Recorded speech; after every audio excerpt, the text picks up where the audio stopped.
Salut, c'est Abdel et bienvenue à toi dans cette vidéo où je vais t'introduire le sujet par un petit exemple. Imagine que tu as pris la décision de t'occuper de tes relations. Par exemple, tu veux élargir ton cercle social ou tu veux trouver une copine ou peu importe, tu veux commencer à networker, etc. Et là, tu le dis, la décision est prise, sauf que tu commences la semaine de travail et du coup déjà la semaine de travail prend beaucoup de ton focus, ton énergie. Et quand vendredi arrive, tu as envie de sortir et là, personne de ton entourage n'a envie de sortir avec toi, ou les gens ils sont pas vraiment motivés, ou ils te proposent des trucs qui n'ont rien à voir avec ce que toi tu veux faire. Par exemple, ils te disent ouais, juste passe à l'appart, et toi tu sais que c'est ce genre de soirée, ça va être juste du blabla qui ne t'aide en rien pour avancer sur tes objectifs et tes ambitions personnelles, voire même professionnelles. Donc je pense que tu vois de quoi je parle de l'importance de l'entourage. Des fois tu vas directement sentir que en fait l'environnement va paraître pour toi ou l'entourage va paraître comme un obstacle, et c'est un obstacle et tu t'en rends compte. C'est un obstacle si tu ne le gères pas correctement. Donc ça, quand c'est clair, c'est simple. Mais des fois ça va pas être clair. Tu vas par exemple avoir deux meilleurs potes, tu les kiffes, vous avez fait les mêmes études, etc. Sauf que ces deux meilleurs potes, par exemple, ils sont en couple et eux ils ont d'autres priorités que de sortir en soirée ou faire des networking, etc. Sauf qu'au bout d'un moment, ces relations vont te saboter si tu ne prends pas les bonnes décisions. Je ne vais pas te dire arrête de fréquenter tes potes, etc. Même si des fois c'est le meilleur choix à faire. Mais en tout cas, il faut que tu te penches là-dessus. Tu dis ok, aujourd'hui, voilà les objectifs que j'ai. Est-ce que mon entourage m'aide à aller dans le bon sens ou pas du tout? Et si ce n'est pas le cas, il faut que tu prennes des décisions. Justement, dans cette vidéo, on va voir différents niveaux que tu peux commencer déjà à implémenter pour s'occuper de ce sujet. Le premier niveau, c'est commencer déjà à regarder dans ton entourage. Tu peux te dire, ok, voilà mes objectifs.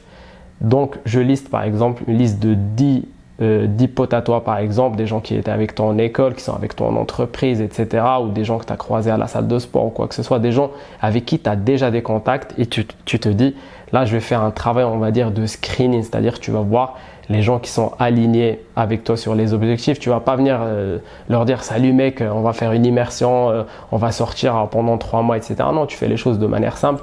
Il faut juste que tu sois objectif et que tu sois au clair de tes critères. Par exemple, tu peux te dire moi, les gars qui sont en couple, je les kiffe, c'est mes potes, mais c'est pas les gens avec qui je vais aller en soirée. Des fois, je vais faire des after-work avec eux rapidement, etc.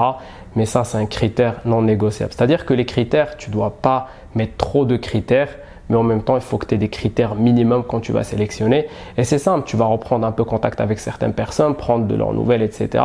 Et il faut que tu poses un peu les bonnes questions.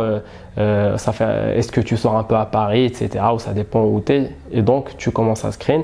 Là, c'est simple parce que tu as déjà une base de départ. C'est plus facile de les contacter. Le challenge, c'est que souvent, tu vas trouver que c'est des gens qui ne sont pas vraiment alignés avec tes objectifs. Et là, l'erreur qu'il ne faut pas faire, et j'insiste là-dessus, c'est d'essayer de convertir des gens qui n'ont pas du tout les mêmes ambitions que toi, parce que ça va te faire perdre beaucoup de temps. Tu vas leur dire par exemple, regarde ce type de contenu, etc. Mais eux, ils ont d'autres objectifs. Donc le fait que tu essaies de les convertir, ça va être juste une perte de temps et des fois, ça peut mettre des conflits dans des relations parce que tu n'as pas eu la bonne vision. Donc, alors que des fois, ça peut être le cas. Tu as un pote, tu sais qu'il est motivé. C'est juste que des fois, il est un peu, on va dire, feignant. Mais du coup, quand tu discutes avec lui, tu vois qu'il a envie de sortir. Du coup, tu commences à l'aider. Tu dis, vas-y, vendredi, il y a un truc qui est cool, viens avec moi, etc. Et petit à petit, tu construis quelque chose. Donc, comme je t'ai dit, la facilité, c'est que c'est quelque chose de simple pour déjà démarrer. Mais le challenge, c'est que des fois, tu vas trouver que les gens, ils n'ont pas les mêmes objectifs que toi, etc. C'est des bons potes, c'est des bons amis à voir de temps en temps. Mais pour tes objectifs, il faut que tu fasses autre chose.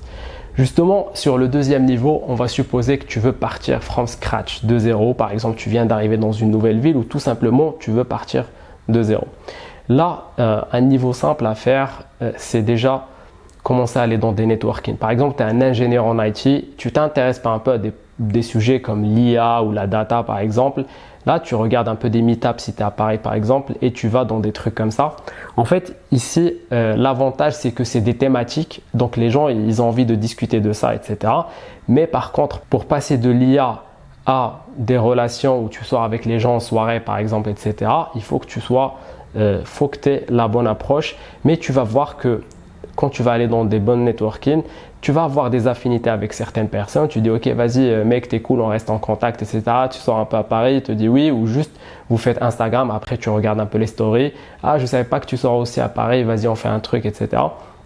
Donc là, encore une fois, la facilité, c'est que c'est simple. Il y a aussi les groupes Facebook, mais je trouve qu'ils ont perdu beaucoup en qualité. Tu peux toujours trouver des groupes qui sont intéressants, mais la majorité des groupes Facebook, je trouve qu'ils ont perdu en qualité, mais quand même, c'est un axe. Par exemple, on va dire, tu es quelqu'un qui vient d'arriver en France ou tu pars en Espagne ou je sais pas quoi. Par exemple, on va dire que tu es français, tu pars à Madrid, tu mets français à Madrid. Tu vas déjà avoir quelques points de départ. Donc, les groupes, il suffit de rentrer dans le groupe et tu vas voir la qualité, est-ce qu'il y a un administrateur, etc., etc. Donc, ça peut être un bon point de départ. Et surtout, la salle de sport. La salle de sport, ça va dépendre de quelques critères. Est-ce que c'est une salle où tu sens qu'il y a un peu de convivialité quand même? Parce que des fois, quand je compare par exemple les salles où j'étais à l'international, des salles à Paris, etc., des fois, je peux rapidement voir la différence. En gros, des fois, c'est simple. Tu vas voir des salles où il y a des éléments qui vont simplifier le fait de discuter avec les gens. Par exemple, il y a la partie sauna, par exemple. Tu vas en sauna, tu discutes avec les gens, etc. Ou des fois, juste entre les répétitions, tu discutes un peu avec les gens. Mais c'est sûr qu'entre une salle de sport et une autre, des fois, tu vas trouver qu'une salle est plus simple et meilleur dans ce côté, on va dire, sociabiliser avec les autres et le côté convivialité. Justement, je me rappelle quand je suis parti à Budapest, c'était en mode solo. Je pars vraiment from scratch et j'ai fait quelques meetups. Bon, ça va, c'était cool, mais c'était pas incroyable non plus. Sauf que je m'inscris dans une salle de sport et c'était bien choisi, on me l'avait recommandé, etc. J'arrive dans la salle de sport, c'était facile de commencer à élargir le network. C'est des gens qui sont internationaux en général. Il y a même des locaux qui veulent rencontrer justement les internationaux. Aussi, il y a une partie jacuzzi, une partie sauna. Donc franchement, en 1-2 mois, tu as déjà pas mal de personnes que tu connais. Et c'est déjà un bon point de départ. Mais encore une fois, pour trouver des gens qui ont vraiment le même alignement que toi, des fois, il faut vraiment screen encore plus. Mais là, il faut que tu sois un peu plus flexible. Tu dis, ok, ce gars-là, en termes professionnels, on n'est pas du tout dans le même domaine, etc. On n'a pas les mêmes ambitions personnelles, mais c'est un gars qui veut sortir, etc. Il est cool, on va dans la même salle de sport. Donc, tu peux faire des trucs dans ce sens-là. Mais comme je te dis ici, la facilité, c'est des trucs simples. Tu vas trouver les bonnes salles de sport, les bons événements, etc. Mais le challenge, c'est encore une fois, ça peut être trop vaste pour trouver des gens qui ont vraiment les mêmes objectifs que toi, mais c'est un point de départ. Donc, tu peux combiner déjà 1 et 2. Et là, on arrive au 3e niveau. Justement, en fait, ce qu'il faut se dire, c'est que le 1er et 2e niveau, je les recommande surtout pour des étudiants, des gars pour qui c'est serré financièrement. Autrement, si tu gagnes déjà un salaire, tu dois considérer l'investissement sur ton épanouissement personnel. Parce que quand tu vas déjà un 1er niveau, c'est d'aller dans des événements qui sont payants. Si tu trouves les bons événements, le fait de payer juste 10 euros, 15 euros pour un événement, déjà, les gens qui viennent, ils ont aussi payé, donc ils sont vraiment intéressés par le sujet. Ils sont là aussi pour networker. À l'inverse, des fois où tu vas aller dans des événements où c'est gratuit, il y a des gens qui y vont juste parce qu'ils n'ont rien à faire, etc. Bon, ça dépend des événements. Mais en tout cas, le fait que tu investis juste pour aller déjà dans des trucs qui sont plus qualité, tu vas voir que c'est plus intéressant. Mais le vrai niveau, si tu veux vraiment te développer, c'est quand tu rentres dans des programmes de coaching. Déjà, tu as le coaching qui répond exactement à tes besoins et tes objectifs. Et en plus, tu as une communauté qui a investi pour exactement la même chose que toi. Maintenant, avant de conclure la vidéo, je vais revenir sur une parenthèse qui est importante, c'est le fait de sortir solo. Ça, c'est une compétence que tu dois vraiment développer. Déjà, pour te débloquer au début, tu vas en networking, etc. solo, parce que si tes potes ils sont pas chauds, bah tu y vas. Et le fait de sortir solo, aller dans des événements, ça va te challenger. Tu vas apprendre beaucoup de choses déjà sur toi-même et c'est un vrai exercice à faire. Et même quand tu commences à élargir ton cercle social, je te conseille vivement de prendre à chaque fois, au moins par exemple une fois par an, tu fais un voyage solo, tu te découvres un peu plus, t'écoutes un peu tes pensées, tu vois comment tu te développes, etc.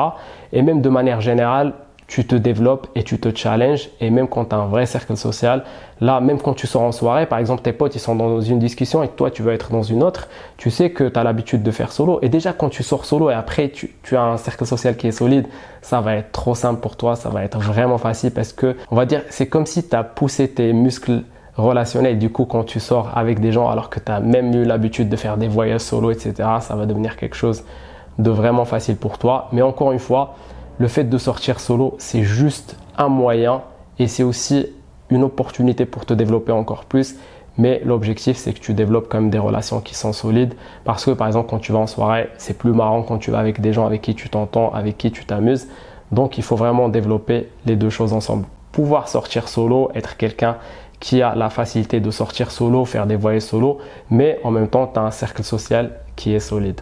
Maintenant, pour conclure, je reviens sur un point. Si tu dois retenir un seul truc de cette vidéo, c'est n'essaie pas de convertir des gens qui n'ont pas du tout les mêmes ambitions que toi. C'est tes potes, vous avez grandi peut-être dans le même quartier, vous avez fait le même lycée, la même école, vous avez passé les concours ensemble, vous étiez dans la même entreprise, etc. Mais s'ils n'ont pas les mêmes objectifs, ne perds pas ton temps dans ce genre de relation.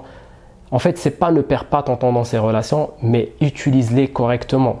Il faut que ça soit win-win. Si ton pote est marié, tu le kiffes, tu sors avec lui, vous faites des trucs ensemble, mais vendredi, samedi, si tu veux faire autre chose, tu fais autre chose. Comme ça, ta relation avec tes potes, c'est win-win, mais tu as aussi des relations avec des potes avec qui tu sors qui sont win-win. Donc, juste ne reste pas dans un truc qui est un peu perdant-perdant parce que tu peux penser que le fait que tu sors avec ton pote, c'est lui le gagnant, mais toi, tu es perdant parce qu'il ne sort pas avec toi. Mais en fait, même lui, si tu sors avec lui, mais tu n'es pas vraiment à 100% parce que tu n'es pas content, tu sais que tu ne fais pas ce que tu veux faire, c'est perdant-perdant. Mais quand tu fais les deux, tu as tes meilleurs potes, tu les vois de temps en temps, etc. Mais en même temps, tu as des potes avec lesquels tu travailles sur tes objectifs et ces gens-là, ils deviennent vraiment tes meilleurs potes aussi. C'est là où tu es vraiment en train de te pencher sur tes objectifs. Le deuxième point de la conclusion, c'est oui, quand tu as un environnement qui te sabote, c'est pas simple. Parce que imagine la différence entre des gens qui vont te saboter, ils sont pas motivés, etc. et des gens qui veulent faire la même chose que toi. Même quand toi, tu n'es pas motivé, ils te disent viens, sors avec nous, on sait que tu n'es pas motivé, juste viens dans la soirée, tu vas kiffer, etc. Ils te poussent vers ce que tu veux faire. Ça, c'est un vrai game changer. Et le troisième point pour conclure, c'est il faut vraiment que tu sois objectif. Au lieu de dire, ok, à chaque fois laisser l'entourage te mettre dans la procrastination, tu dis, ok, je vais sortir la semaine d'après, etc. Mais tu sais qu'en fait, il y a quelque chose qui te freine un peu. Tu te dis, ok, je me penche là-dessus. Ok, tu prends un papier ou un document, tu dis, ok, aujourd'hui, mes potes, ils sont pas motivés pour sortir dans les mêmes trucs que moi. Qu'est-ce que je peux faire comme solution? Voici le plan A, plan B, plan C et tu commences à être dans l'action. Et le fait que tu sois déjà dans l'action, c'est déjà ton plus grand win. Donc j'espère que tu as apprécié cette vidéo. Si c'est le cas, n'hésite pas à la liker, commenter, voire t'abonner. Et moi, je te dis à très bientôt.